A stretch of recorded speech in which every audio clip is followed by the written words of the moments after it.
What is poverty? How do you define it? Is it only economic, or is it more than that? I grew up in a public housing project in Cambridge, Massachusetts. I guess I always knew that my family of 10 was poor in some way. We didn't have the resources others did. We had to depend on Medicaid to get medical care. We got surplus food from the government food store across from the A&P. I didn't like it, but I can't say I was deprived or unhappy. It wasn't until I was dating a girl from another part of the city that I really felt the sting of stigma attached to poverty. I overheard her grandmother question her judgment about dating, quote, a boy like me from the projects, end quote. Clearly, we only after one thing, and I would bring her down with me. Apparently, being from the projects made me less of a person than those who came from more affluent communities.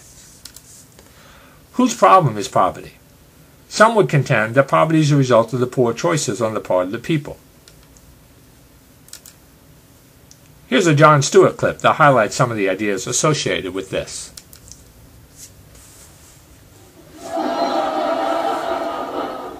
The honest messengers. Martha?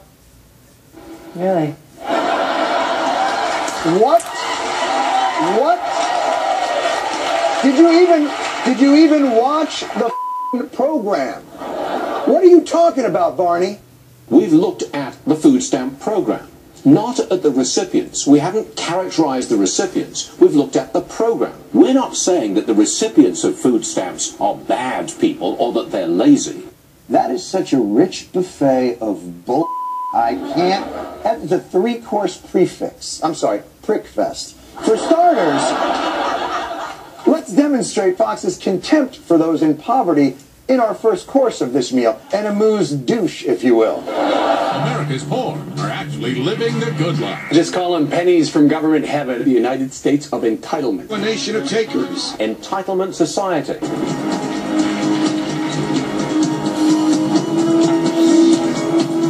Scary. We have nothing against the poor. It's just that their ravenous greed burst through America's chest like the monster in Alien. But I'm sorry, you were saying you don't characterize the poor as bad people or lazy. Well, your entree is ready just as you asked for it. Medium unfair. We have conditioned people to look to the government to be their answer for every problem they have and take zero responsibility. The moocher class. Subsidized freeloaders. Give me these goodies. Give me a cell phone. Pay my rent. Bailouts from cradle to grave. Nation of moochers. Freeloaders in America. Entitlement mentality. Sitting on the couch eating bonbons. People who sleep till noon sucking off, the nipple of the government.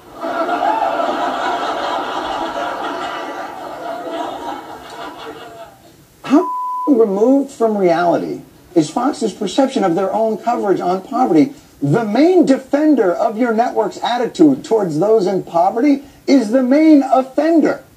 He does segments that would make Ebenezer Scrooge go, hey, take it easy. These are people we're talking about. So for dessert tonight, we serve you baked alasshole. The handout nation rolls on. We hand out $79 billion every January to these so-called poor people. You're not being mean to poor people today. I am being mean to Okay. poor people. Why? Frankly, I am. Many poor families have homes with cable TVs, cell phones, computers, you name it, much, much more. 99% of them have a refrigerator. 81% have a microwave. You're going to give us the emotional side of the story? People need $15 per hour to live on. They're starving without it. Okay, I got that. The image we have of poor people as starving and living in squalor really is not accurate. Many of them have things. What they lack is the richness of spirit.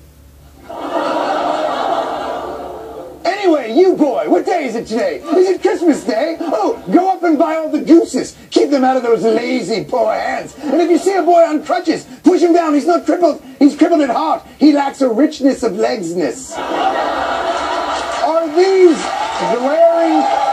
Are they... I don't even... Are these, honestly, are these glaring contradictions a product of lack of self-awareness or cynicism or stupidity or evil? I don't know anymore, and I'm starting to lack a richness of... What I don't understand is another journalist on another network leaping to defend something so clearly indefensible. What about this specific clip about Fox News calling poor people, leeches, sponges, and lazy. Have you ever heard that on Fox News? No, I have not. Well, I guess it's time for our favorite game show. Did you even try to research this?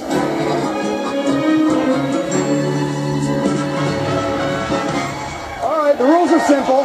First, Joe Scarborough cites 3 words. He says he's never heard Fox News call poor people. And then we see how wrong he is. Today's words are lazy, sponges, and leeches. Ready, set, go. These programs do make people lazy. They get food stamps. It makes it easy for them to sponge off their girlfriends and spouses. So the more of the leeches that he can get to vote for him. And that's our game. We'll be right back. Others would contend that poverty is a result of structural reasons: poor jobs, low wages, high rents. Here's a clip that raises that possibility.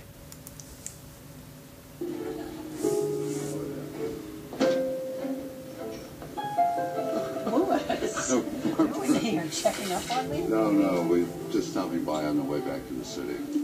All right, come on in. I will. Can I get you a drink? Coffee. Oh, a Coke, please. Coke it is. So, do you eat here a lot? I've never been here before, Jack. How do you two know each other? She's on assignment for the magazine. Who is she? That's Barbara Ehrenreich. Well-known essayist, probably one of the best journalists in the country. It's 1998, Jack, a moment of unparalleled prosperity in America. What the chairman of the Federal Reserve called irrational exuberance. The Clinton administration's welfare reforms have herded millions of Americans into the low-wage workforce. But how does one prosper or even survive if one makes $6 or $7 an hour? And Barbara's trying to find out how the trick is done. So for the last year, she's been working at low-wage jobs, living in cheap rooms, traveling around the country, working as a domestic maid, as a Walmart associate, as a waitress. Coffee? Coke? Thanks a lot. Barbara, this is Jack. Hi, Jack. Nice to meet you. Jack just graduated from Yale. Goldman's made him an offer, but he doesn't know whether he wants to be in the investment banking business. So I'm taking him on the rounds, introducing him to people in other professions. Well, I hope you're not thinking of waitressing. Why, has it been that tough? Does he know what I'm doing, what I'm up to here? I told him. Oh, well, you know, you can't feel too sorry for me, because I'm really a journalist. I'm doing this briefly. But one of the very humbling things for me has been to learn, really, that there are no unskilled jobs. All jobs take skill and intelligence and experience. They're hard. From the first day I started working here, I've been running. And first I was running around after Gail. She's another waitress here. Okay, Barb, can you take the pancakes to 63? She'd be explaining how to do things and also telling me about her troubles. She's been living in a van. So I ended up living in my truck out here in the parking lot from like March to July. She works full-time, but she can't afford an apartment or anything regular like that. But anyway, it's so much. It's overwhelming. I can't even think about the fact I may be too tired to get out to the parking lot by the end of the day. So what was the end result? I mean, can you get by, in other words? Not in the jobs I've had. Right now, I'm already $100 behind on the rent that I need to pay for my half-size trailer in a trailer park. So, you know, even living in a trailer park seems to me a little ambitious at this moment. But we're talking about the height of the last boom, right? Yes. Height of the boom, all boats rising, building a better world. Well, exactly, in a way. But not entirely. Full employment, pretty much, yes, at the time. Wages should be technically rising, right? That's what you'd think, according to law of supply and demand, but management will do anything to keep from having to raise wages, even when there's a so-called shortage of labor. We created a lot of jobs in this country in the 90s, but they're not jobs that a person can live on. And that's what, you know, completely undermines the myth of this great American job-producing economy. If you can't live on it, it doesn't count, it seems to me.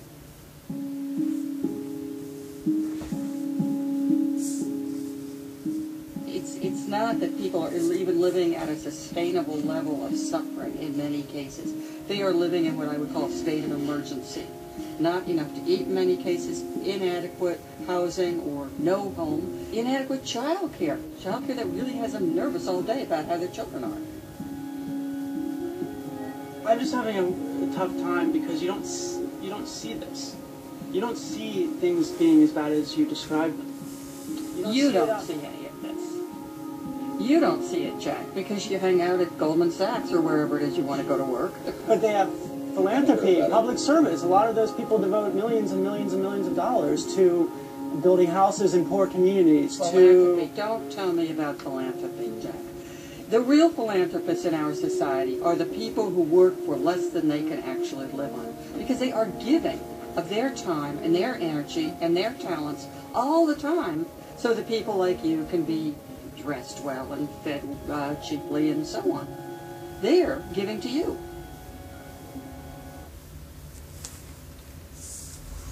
If you're interested in the book she wrote, it's Nickel and Dimed, where she explains more fully what she's talking about. In my own experience, working in poor neighborhoods in Atlanta for 9 years before coming to Syracuse, I'd submit that poverty is both poor choices and structural impediments that keep the poor in poverty, and I'd give priority to the structural impediments without excusing the irresponsible behavior of poor people. At least that was what my dissertation was all about. Let's look at how government defines poverty. Each year they establish poverty guidelines for families of various sizes. If you fall below that number in terms of income, then you are considered poor, and it has an impact on the various government programs and helps available to you. As you can see, it's not a lot of money, and many people challenge the formula for how they get this. I'll say more about this in a minute. Let's look at poverty demographically. Here you can see that the biggest group of poor people are the elderly and children. Notice that the poverty rate went down for the elderly over the past 50 years. Can you think of why?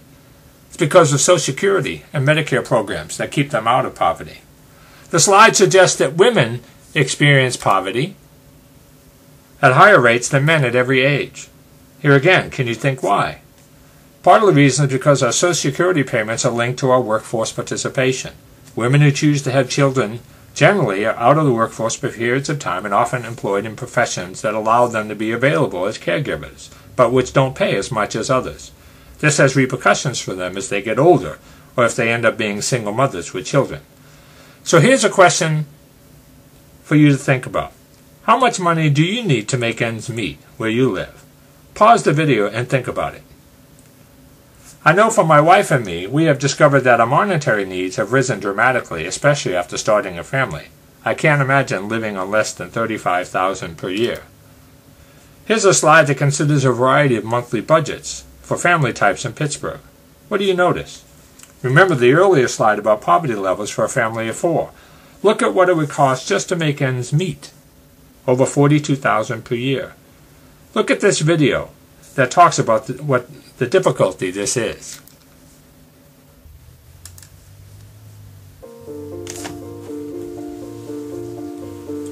Right now in America, more than 46 million people are living in poverty. That's the largest number in more than 50 years, more than the combined populations of all these states. Who lives in poverty, USA? Nearly 1 out of 6 Americans. Wage earners who've lost their jobs, seniors who can't afford their medicine, people in the military, families living on minimum wage, and worse yet, 1 in 5 children. What's it like living at the poverty line? How do you make ends meet? According to the U.S. government, a family of 4 is living in poverty USA if they're making less than $22,811 a year. That's $1,900 a month. Just how far will that take you? Not very far. Take housing. At the poverty line, you'll pay about $565 a month for basic shelter. How about keeping the lights on and the kids warm? utilities $250 a month.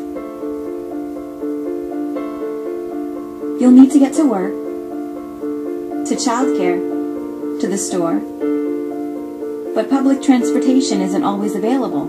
A used car, gas and maintenance runs about $345 a month. What about food? You'll average about $356 a month, or you'll go without.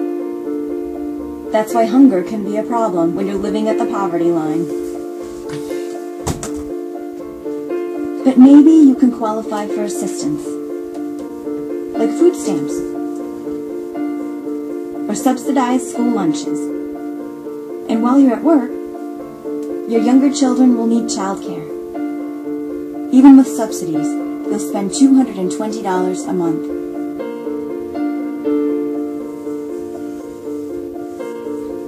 Now, healthcare. Even with government assistance programs, it will cost you, on average, $220 a month for insurance, out-of-pocket expenses, copays, and prescriptions.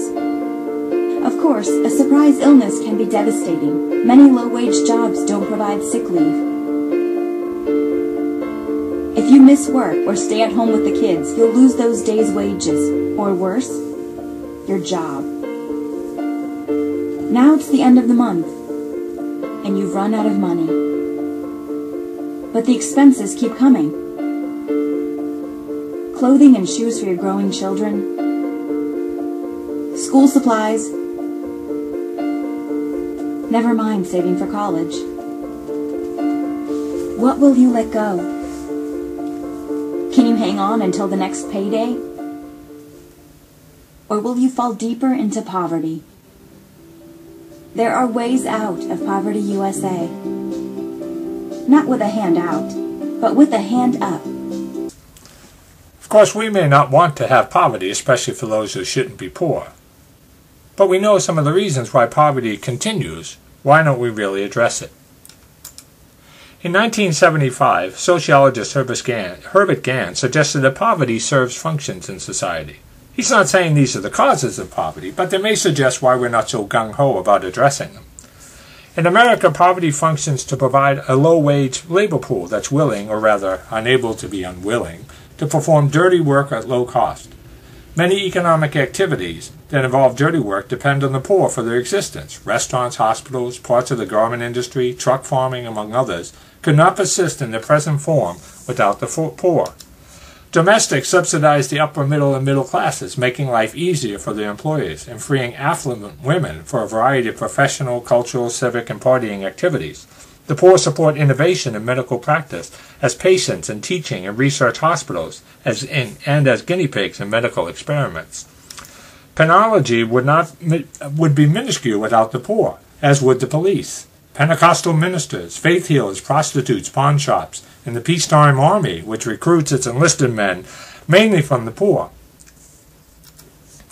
Day-old bread, fruit and vegetables that otherwise would have to be thrown out. Second-hand clothes and deteriorating automobiles and buildings. They also provide incomes for doctors, lawyers, teachers, and others who are too old, poorly trained, or incompetent to attract more affluent clients. To justify the desirability of hard work, thrift, honesty, and monogamy, for example, the defenders of these norms must be able to find people who can be accused of being lazy, spendthrift, dishonest, promiscuous. In every, just think of the Jon Stewart piece. In every hierarchical society, someone has to be at the bottom. But in American society, in which social mobility is an important goal for many, and people need to know where they stand, the poor function as a reliable and relatively permanent measuring rod for status comparison. Thus, a good number of Americans have entered the middle class through the profits earned from the provisions of goods and services in the slums, including illegal or non-respectable ones that upper class and upper middle class businessmen shun because of their low prestige.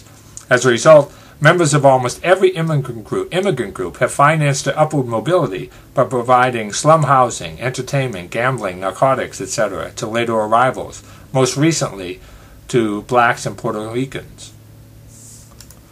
Society uses the poor as clients for settlement houses and beneficiaries of charity affairs. Indeed, the aristocracy must have the poor to demonstrate its superiority over other elites who devote themselves to earning money. Think of what the Wall Street guy said. During the 19th century, they did the back-breaking work that built the cities. Today, they're pushed out of the neighborhoods to make room for progress. Urban renewal projects to hold middle-class taxpayers in the city and expressways to enable suburbanites to commute downtown have typically been located in poor neighborhoods, since no other group will allow itself to be displaced. For the same reason, university hospitals and civic centers also expand into land occupied by the poor. The major costs of industrialization of agriculture have been borne by the poor, who are pushed off the land without recompense, and they paid a large share of the human cost of the growth of American power overseas, for they provided many of the foot soldiers for Vietnam, Iraq, and other wars. Because they vote and participate in politics less than other groups, the political system is often free to ignore them. What are the moral implications here? Well, there's a widely shared ethos in this society regarding work. People should work to provide for themselves and their families. Most of you probably share that ethos. Surveys have consistently suggested that 75% of Americans believe this. But there's a corollary to this ethic. People who work full-time should not experience poverty. It's a basic decency. But the truth is that this is just not the case. Ehrenreich notes this and illustrates a survey that suggests 95% of Americans affirm this idea.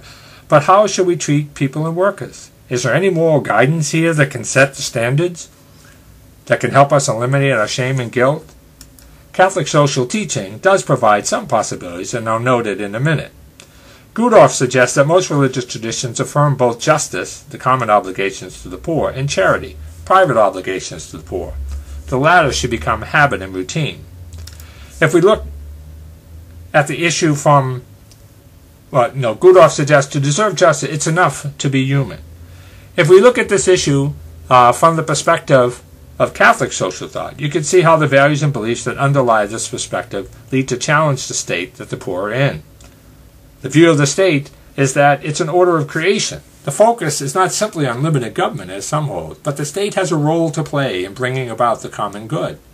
The notion of the common good is the sum of those conditions of social life which allow all social groups and their individual members relatively thorough and ready access to their own fulfillment. No one should be left out. The value of the dignity of the human person. It's the foundation, cause, and end of all social institutions. Those that violate that run counter to this moral perspective. Certain values about freedom. The individual's freedom to decide and direct his or her own path fulfillment will take. Value of responsibility. To use that freedom responsibly, to contribute to your own and the social good. Value of equality. All people are equal in dignity and deserving of the same respect. And the value of solidarity. We're social beings. Our welfare is intricately connected. They also have a conception of a welfare state that guarantees certain things for the poor and workers. Those conditions that are necessary to realize human dignity in community with others. They say it's part of the state's moral function. There's also this concept of subsidiarity. It prohibits larger organizations that lesser organizations can do, but allow other social agents and mediating institutions, smaller civic associations, to contribute. But they're required to make that contribution because the common good is the vocation of all. The welfare society idea is that each individual and social group works to ensure the basic welfare of all, and the state empowers others to realize these ends. All these values and principles would suggest that they believe that the current conditions for the poor are unacceptable, and we need to make significant change.